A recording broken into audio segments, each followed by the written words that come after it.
नमस्कार साथियों, एक बार फिर से आप सबका बहुत बहुत स्वागत है। बहुत लोगों की डिमांड थी कि सर लेबर कार्ड क्या होता है, ये कैसे बनता है, इस पर वीडियो बनाइए। तो मुझे शुरू में लगा कि सब लोगों को जानकारी होगी, फिर जब बहुत ज़्यादा कमेंट आने लगे तो हमने कहा ठीक है बनाते हैं। देखिए, लेबर कार्ड या श्रम कार्ड या मजदूर कार्ड, ये सब एक ही नाम है।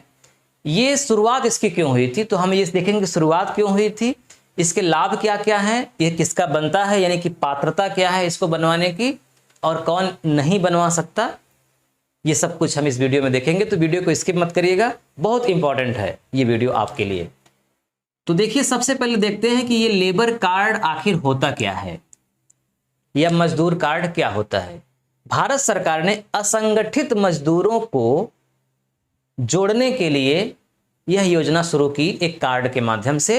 यानी भारत में दो तरह के मजदूर होते हैं, एक संगठित होते हैं और एक असंगठित होते हैं। संगठित का मतलब यह होता है कि वो किसी जगह फिक्स हैं, परमानेंट उनको काम मिला हुआ है, वो बेरोजगार नहीं है। जैसे कोई किसी कंपनी में काम करता है, कर्मचारी है ना, किसी छोटी भी कंपनी में काम करता है लेकिन परमानेंट काम करता है, तो वो संगठित मजदूर है। अगर कोई सर्विस करता है तो उसकी बात नहीं, वो तो सर्विस में है, वो तो जॉब कर रहा है, वो तो रोजगार में है, उसको कोई बात ही नहीं है।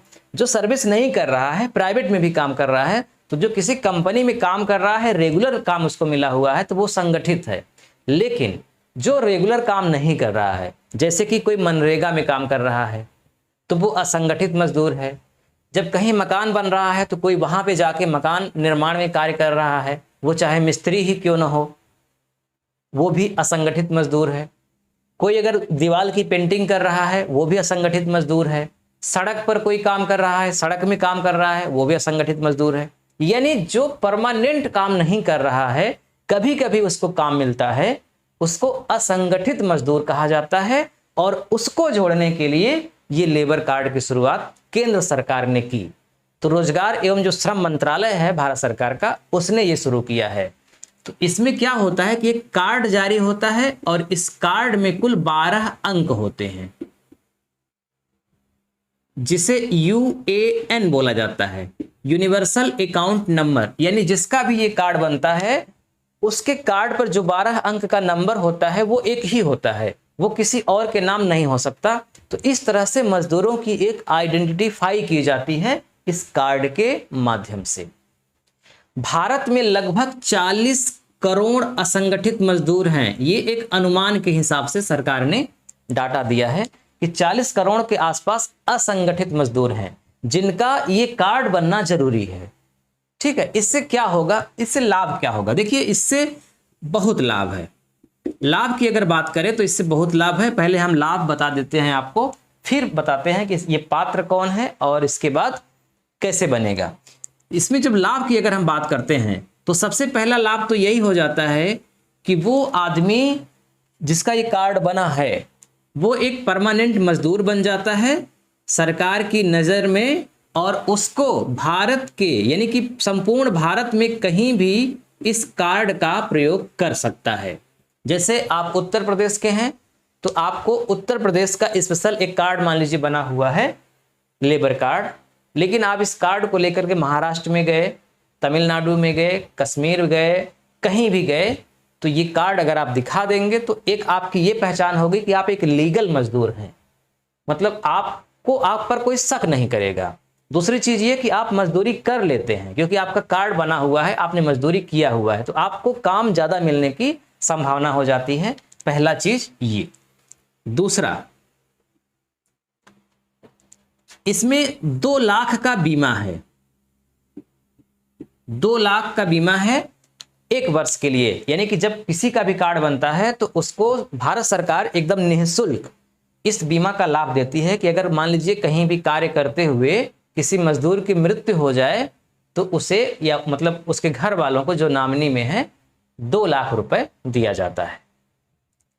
ये लाभ है। इसके अलावा पेंशन का भी निर्धारण किया गया है, यानी कि कुछ इसको मतलब 60 वर्ष के बाद इसमें पेंशन भी दी जाएगी, ऐसा भी इसमें लिखा गया है। इसके अलावा चिकित्सा सुविधा, यानी अगर इस मजदूर के घर में कोई बीमार पड़ता है तो उसकी बीमारी में जो खर्च आता है उसमें भी काफ़ी रियायत दी जाएगी सरकारी अस्पतालों में।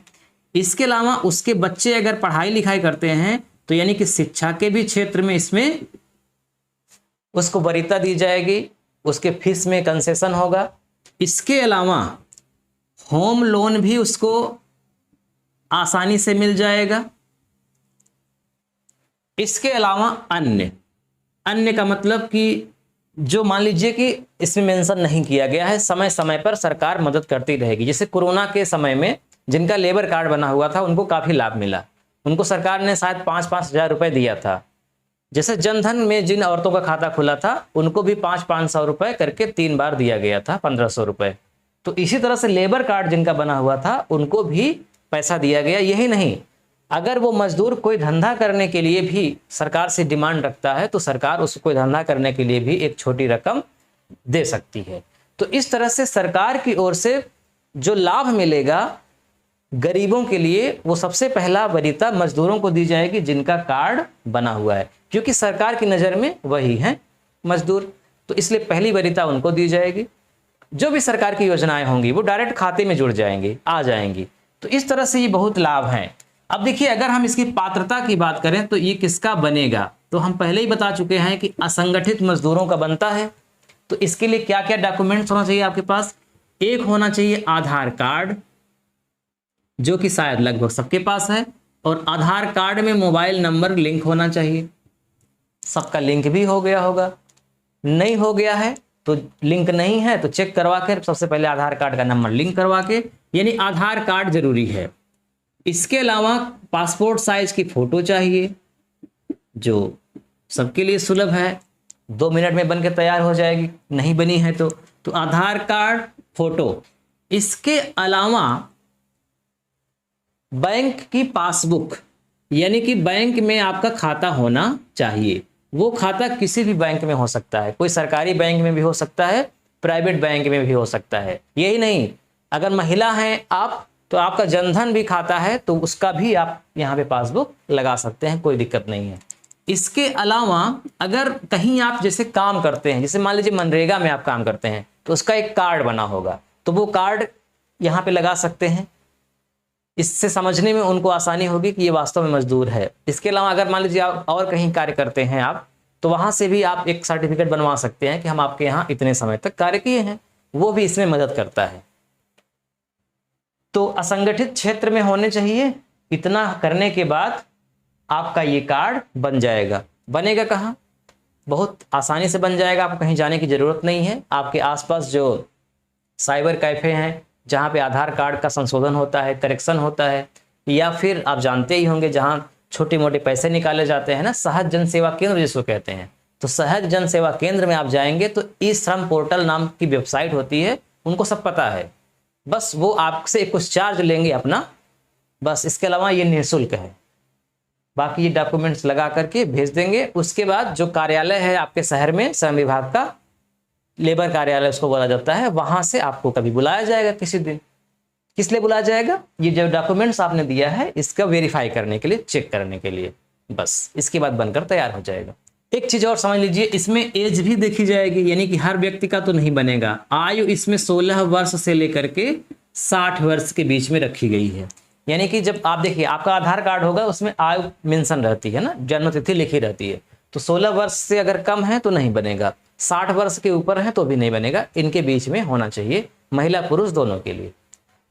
तो भारत सरकार की, केंद्र सरकार की ये बहुत महत्वपूर्ण योजना है, इसका जरूर लाभ उठाना चाहिए। अगर आपको कोई डाउट्स है, हमने पूरी कोशिश किया कि हम आपको बता सकें कि कौन पात्र है इसका, कौन अपात्र है, इससे लाभ क्या क्या मिलता है, ये किस प्रकार का कार्ड होगा। फिर भी अगर कोई डाउट्स है तो आप कमेंट में लिख सकते हैं, हम जरूर अगले वीडियो में आपको बताएंगे। मिलते हैं नेक्स्ट वीडियो में, तब तक के लिए नमस्कार।